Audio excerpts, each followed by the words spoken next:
Fala pessoal, aqui quem fala é o Caio, da equipe de análise de investimento da Flip, e hoje eu vou trazer para vocês aqui uma análise sobre Petrobras. E lembrando, se você não é inscrito no canal, se inscreva, e se gostar dessa análise, deixa o like que ajuda bastante para a gente ver como está o nosso conteúdo aqui. A Petrobras, acho que todo brasileiro conhece, mas vamos trazer mais alguns detalhes aqui que algumas pessoas podem não saber. Ela foi uma empresa fundada em 3 de outubro de 53. Até 1997 ela detinha o monopólio de exploração de petróleo no Brasil. Depois de 97 ela não é mais um monopólio da empresa, mas ela continua sendo a maior produtora de petróleo no Brasil. Para vocês terem uma ideia, ela produz mais de 2 milhões de barris de petróleo por dia. Isso é um número considerável até internacionalmente comparado com outros players do mercado. Ela é uma multinacional, dona de petrolíferos, refinarias e além de uma grande distribuidora de derivados de petróleo. A Petrobras é uma sociedade anônima de capital aberto, mas tem como seu principal acionista o governo. Ou seja, mesmo ela sendo de capital mista, ela é considerada estatal porque quem controla ela mesma é o governo. A empresa tem sede no Rio de Janeiro e atua hoje em mais de 14 países. Vamos falar um pouco mais sobre os resultados operacionais da empresa nesse segundo trimestre de 2021. Foi um ótimo resultado para a empresa.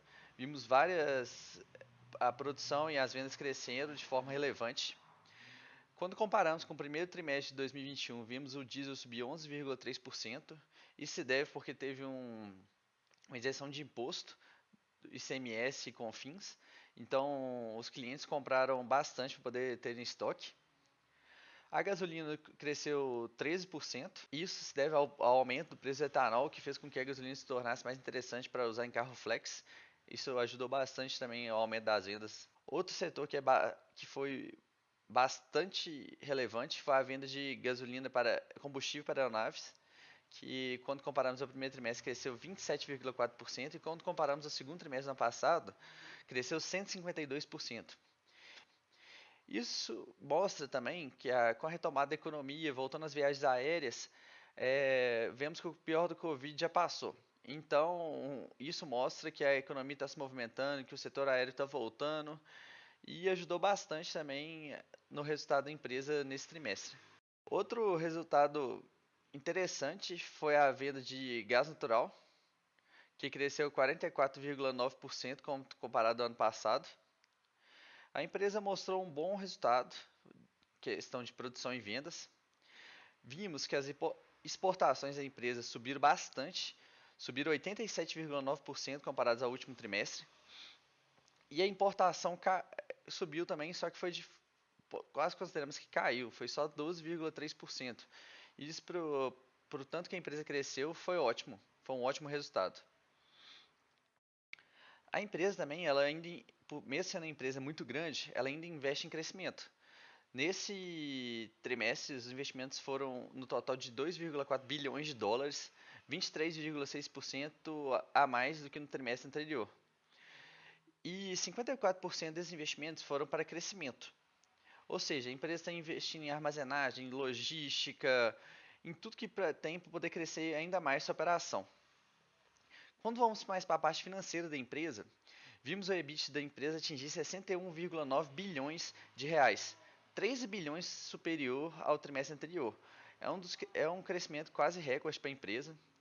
E ele foi influenciado por principalmente 4 fatores: a valorização dos preços do barril de petróleo, as maiores margens que eles conseguem com os derivados do petróleo, como gasolina, diesel, o aumento no volume de vendas no mercado interno e das exportações. E para completar, como eu já tinha comentado antes, foi o ganho da exclusão do ICMS na base de cálculo do PIS/COFINS. Isso fez com que a empresa teve um resultado melhor.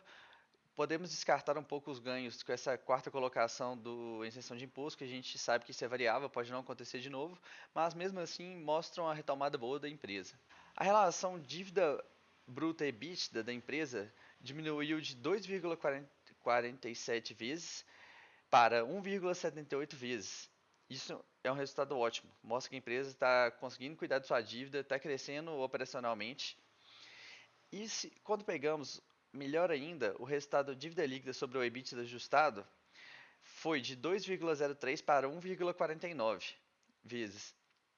Esse número, a última vez que a Petrobras teve, foi no terceiro trimestre de 2011, ou seja, antes da crise política que a empresa viveu.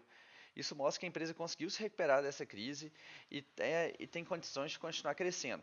Agora vendo o quanto a empresa lucrou com isso tudo, com esses resultados bons, no segundo trimestre de 2021 teve alguns efeitos não recorrentes, principalmente a reversão do impairment de 1,6 bilhão com destaque para a BR Distribuidora, o ganho complementar da exclusão de ICMS de 4,8 bilhões, como a gente tinha comentado antes, e as despesas com ágio na recompra de bonds, de 3,5 bilhões de reais.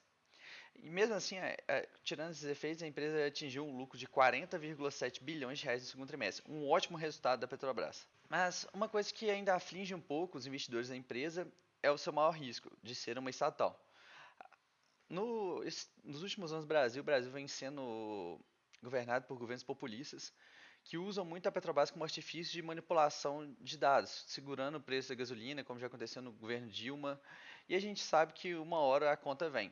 E com o ano de eleição próximo, a empresa pode passar por uma nova crise similar ao que já passou antes, que pode diminuir as margens da companhia, pode impactar um pouco no resultado financeiro da empresa. Mas a empresa ainda segue sendo uma empresa sólida, uma das maiores empresas da América Latina. E agora a pergunta que todo mundo quer saber: vale ou não investir em Petrobras? Se você quer saber isso, vem para a Flip que a gente te conta e tem mais análise sobre mais empresas.